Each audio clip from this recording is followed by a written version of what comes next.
Have you ever wondered what it takes to become a leader?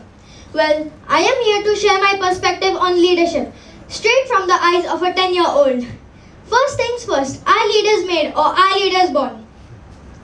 Well, it's a question that often gets debated on. Vince Lombardi once said, are leaders made or are leaders born? Well, my perspective is, leaders are born, but being born as a leader doesn't mean you automatically know how to lead. It's a journey of growing, learning, and discovering what it truly means to lead. Now, what is leadership? Just put it, leadership is an act of guiding a group of people or an organization. But did you know that leadership not only exists among human beings, but also exists in the animal kingdom?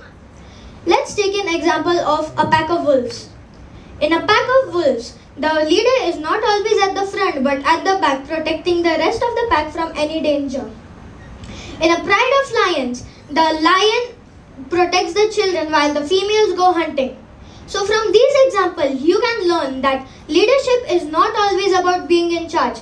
It's about protecting each other and supporting them. Now, let me introduce myself. My name is Teerth Surana and I am here to tell you how I discovered my leadership skills.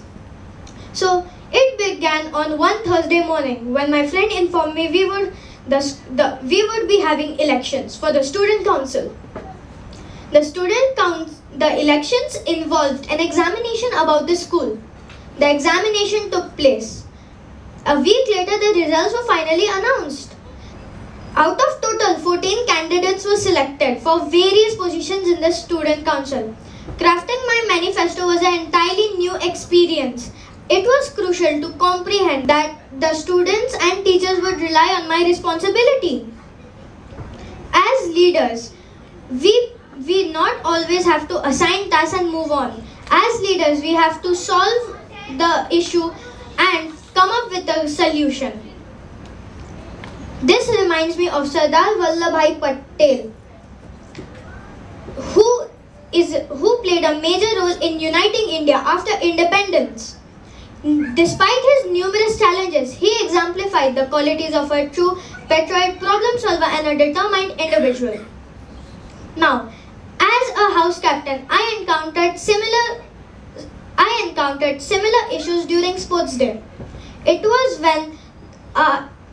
when some students in our school weren't fully participating. Punishment wasn't the answer, so the whole student council brainstormed.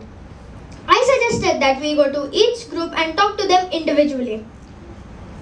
Through this process, we discovered that the students didn't grasp of bringing proper gear and the rewards of winning. So we went to our school coordinator to discuss over this issue. She devised a stress-free plan which was approved by all of us. But still, some students needed encouragement. So we initiated a campaign in which teamwork was encouraged and students would be emphasized for participation in the sports day. We not only united everyone but elevated the spirit of the play. The students played, the results were amazing at the end of the sports day. As leaders, taking responsibility is a crucial aspect. As I mentioned earlier, in our school, I used to study in a school where there were students of a class who had autism spectrum. I was fortunate enough to be a buddy of one of them who had autism spectrum. He's a wonderful boy, but sometimes he can trigger me by physically hurting me. Despite hurting me, I am determined to help him in his studies and during his playtime. Now you all have heard my experiences and you all have understood the essence of leadership. So, leadership isn't simply a walk at the park. It's a journey filled with numerous challenges, hardships, and victories and joys. So, I hope that you connect your dots towards leadership and pursue every goal towards leadership.